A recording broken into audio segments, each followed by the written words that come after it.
Minimal change disease, sometimes called nil disease, affects the millions of the kidney's glomeruli, which are the specific parts of the kidney where small molecules are first filtered out of the blood and into the urine.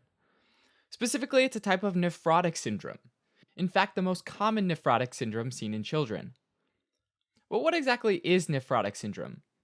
Well, usually the glomerulus only lets small molecules, like sodium and water, move from the blood into the kidney nephron, where it eventually makes its way into the urine.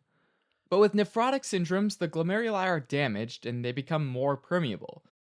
So they start letting plasma proteins come across from the blood to the nephron and then into the urine, which causes proteinuria, typically greater than 3.5 grams per day. An important protein in the blood is albumin, and so when it starts leaving the blood, people get hypoalbuminemia, low albumin in the blood. With less protein in the blood, the oncotic pressure falls, which lowers the overall osmotic pressure, which drives water out of the blood vessels and into the tissues, called edema. Finally, it's thought that as a result of either losing albumin or losing some protein or proteins that inhibit the synthesis of lipids, or fat, you get increased levels of lipids in the blood, called hyperlipidemia. Just like the proteins, these lipids can also get into the urine, causing lipiduria.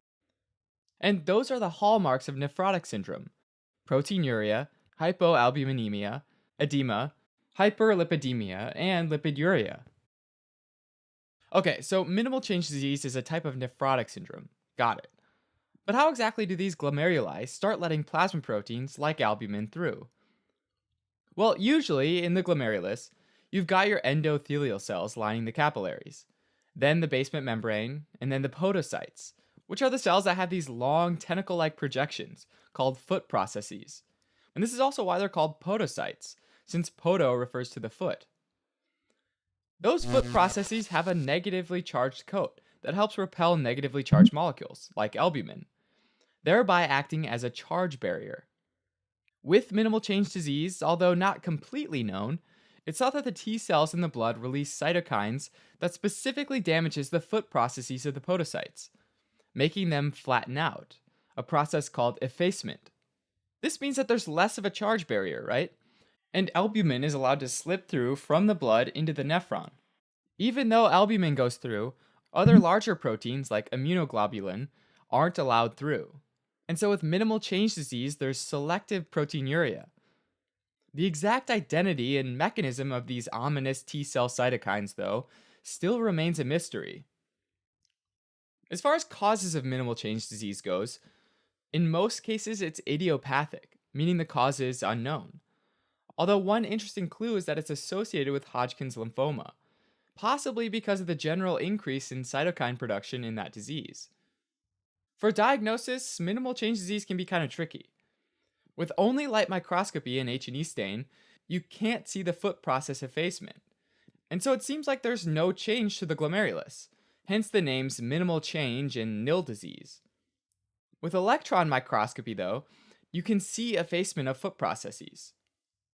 Also, immunofluorescence with minimal change disease is usually negative, since the damage is due to cytokines, not immune complex deposition. Treatment of minimal change disease is typically corticosteroid therapy, of which about 90% of children respond very well. Adults also respond well to corticosteroid therapy, but the response is generally slower. In both cases, though, there's a potential for relapse. Alright, so as a short recap, minimal change disease is a nephrotic syndrome thought to be caused by cytokine damage to the foot processes of the podocytes in the glomeruli of the kidney. Thanks for watching. You can help support us by donating on Patreon, or subscribing to our channel, or telling your friends about us on social media.